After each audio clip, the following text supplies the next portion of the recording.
Professor Chauhan, the chief guest of this very auspicious function,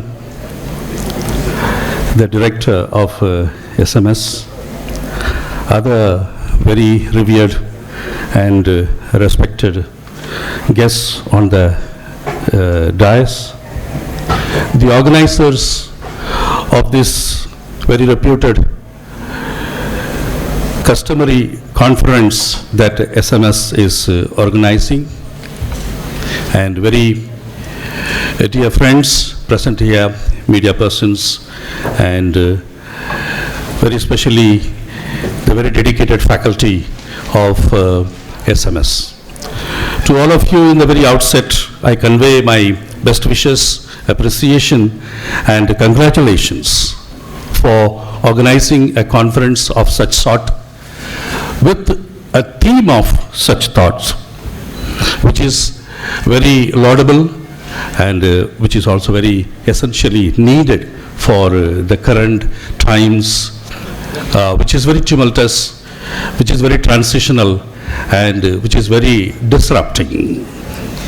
And I appreciate the organizers for this attempt. The preceding speakers have very richly highlighted the treasure of knowledge system that we have in this land in various spheres from various perspectives, and how they are very essential for the well-being, and well-being that will be sustainable. Sustainability is all about not a timed project, as my preceding very learned speaker mentioned here. Sustainability is all about a lasting, deep-rooted culture, which is never changeable. I would throw here not a scientific paper. All I would want to share is my personal reflections as I reflect back to the treasures of the resources that we have in the knowledge development or knowledge promotion and knowledge nurturing of this beautiful land called India, and particularly this holy land called Kashi, and how we have transitioned, how we have advanced, how we have grown, and where we have landed up, where are we standing in the crossroads, and what we should probably think of and reflect upon and focus upon. From the time of Rig Veda onwards, our ancient knowledge system evolved over the period and focused on the holistic development of the individual by taking care of both the inner and the outer self. With focus on the moral, physical, spiritual, and intellectual aspects of life, it emphasized on values such as humility, truthfulness, discipline, self-reliance, and respect for all creation. Teaching and learning followed the tenets of Vedas and Upanishads, fulfilling duties towards self, family, society, thus encompassing all aspects of life. Knowledge system focused both on learning and physical development, the emphasis being healthy mind and healthy body. Persons were taught to appreciate the balance between human beings and the whole of creation itself. In ancient India, both formal and informal ways of knowledge system existed. Indigenous education was imparted at home, in temple, pathshalas, tolls, and chatuspadis, and gurukulas. We must remember, temples were also the centers of learning and took interest in the promotion of knowledge of our ancient system. Both the speakers refer to the temple being the pivotal point of development of a knowledge system and learning for a civilizational progress. Students went to viharas and universities for higher knowledge. Teaching was largely oral, and students remembered and meditated upon what was taught in the sessions. Side by side a reflection on ancient classical thinking. For Socrates, knowledge development means bringing out the idea of the universal validity which is latent in the mind of every man. His followers, Plato and Aristotle, they focused on virtue for virtue's sake, though Plato focused on elitism. That being said, as we can understand today, the ancient education system of India focused on the holistic development of the person, both inner and outer self, thus preparing them for life itself. Its foundations were laid in the rich cultural traditions of India, hereby helping in the development of the physical, intellectual, spiritual, and aesthetic aspects of life holistically.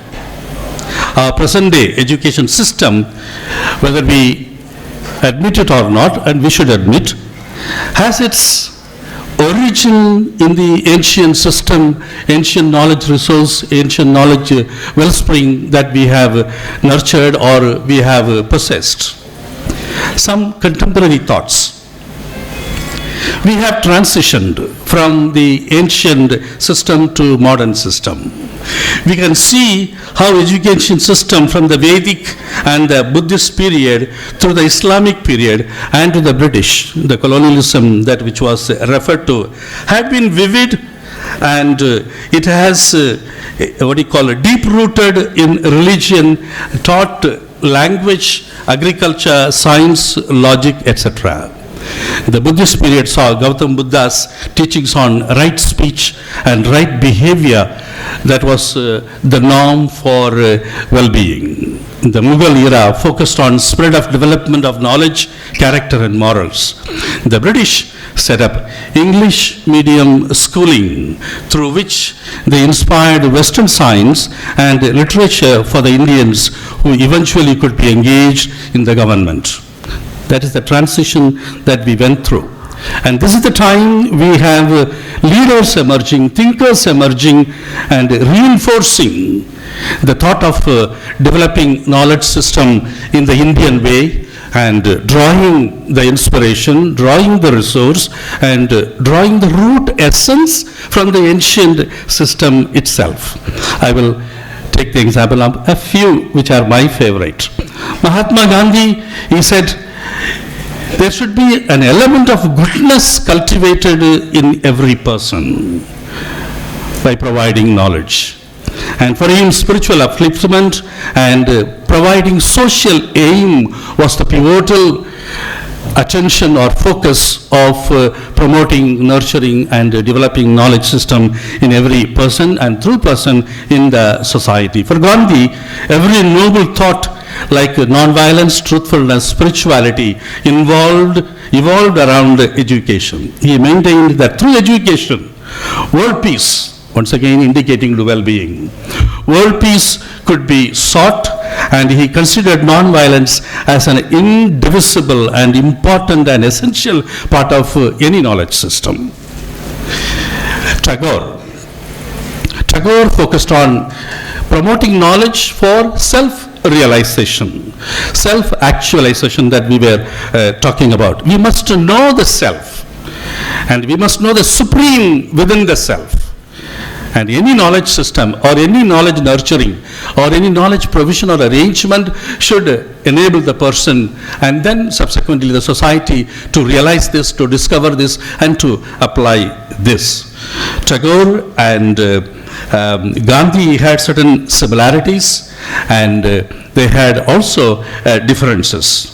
Tagore based himself on three principles: independence, perfection, and universality of the result of providing a knowledge system. We go to Krishnamurti, the Jiddu Krishnamurti, who lived in this very specific land called Kashi, and promoted his idea, his nature, his way of thinking towards knowledge system in India. And he believed this any knowledge system should promote full human being. He used three code words differently. It is meant to build the whole person. And it is meant to build the person as the whole.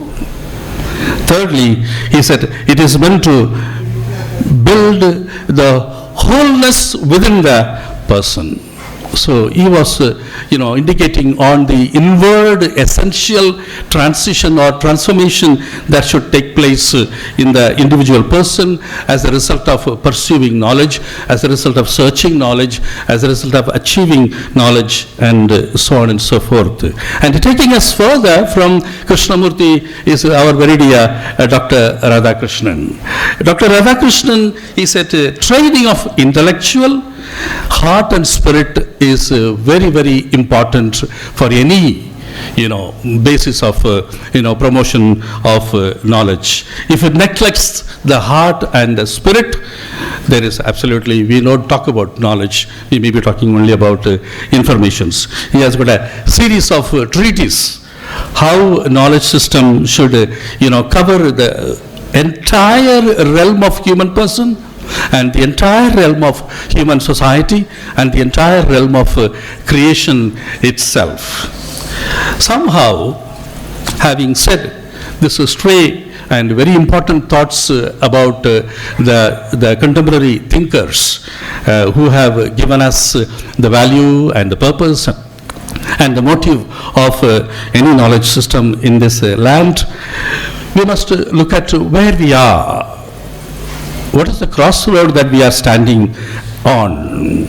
Modern education is making us into thoughtless entities. It does very little towards helping us to find our individual vocation as person and our responsibility as persons for promoting the overall well-being of the society. We must stop and look from modernity to moderation, first class citizen to second class citizenship in the whole of society, whether we are copying, whether we are aping, whether we are being exploited, whether we are harnessing, whether we are being misled or we are developing leaders. I think these are the conflicting options that we have to ask and clarify, and this is the time to clarify. There is an urgency to clarify at this point, at this crossroad. Here, to highlight the crisis that I see personally, I would like to read an anecdote here taken from a letter written by a Nazi camp survivor. It is addressed to teachers. It is addressed to knowledge seekers. It is addressed to knowledge promoters. It is addressed to any knowledge system, and I think we as Indians must take it very carefully. Dear teachers, I am a survivor of a concentration camp. My eyes saw what no man should witness. Gas chambers built by learned engineers. Children poisoned by educated physicians. Infants killed by trained nurses. Women and babies shot and burned by high school and college candidates. So, I am suspicious of promotion of knowledge, the way we understand knowledge and the way we understand education. My request is, help your persons, help your people, help your nation to become human. Your efforts must never produce learned monsters, skilled psychopaths, educated illiterates. Reading and writing arithmetic are important only if they serve towards making our people, our community more and more human. Dear friends, I myself have visited at least 2 camps, both in Germany. There, where I saw is traumatic. And if it was done by educated, the knowledgeable, where we have lost the flavor of knowledge, where we have lost the flavor of education. वो सुगंध जो शिक्षा प्रणाली में होनी चाहिए वो कहाँ है? This is my question, and we see it written again, never again. We see it written on the gate in 4 languages, never again. I think that's a wake-up call even today for us. There is an educational catastrophe all around us, may I humbly say. There is culture of elimination and discardation subtly taking place of the old. Policies, initiatives, programs probably are business driven or colored by partisan ideologies or still lingering colonialism in our air. In 2005, I came across a finding of a study done by Harvard University. They just described the Asian, particularly the Indian continent's approach or tendency towards education or knowledge pursuance is a return-oriented investment. Return-oriented investment. So I think we have to take it from there. I think in this context, in our times, APJ Abdul Kalam called knowledge pursuance should be made a mission. Education should be made a mission where we are looking to promote enlightened citizenship in the society. My preceding learned speakers have highlighted on this. Why we need to go into mind, why we need to go into spirit, beyond the periphery, beyond the material. And Dr. Abdul Kalam says, when learning is purposeful, creativity blossoms. When creativity blossoms, thinking emanates. With emanation of thinking, knowledge is fully lit.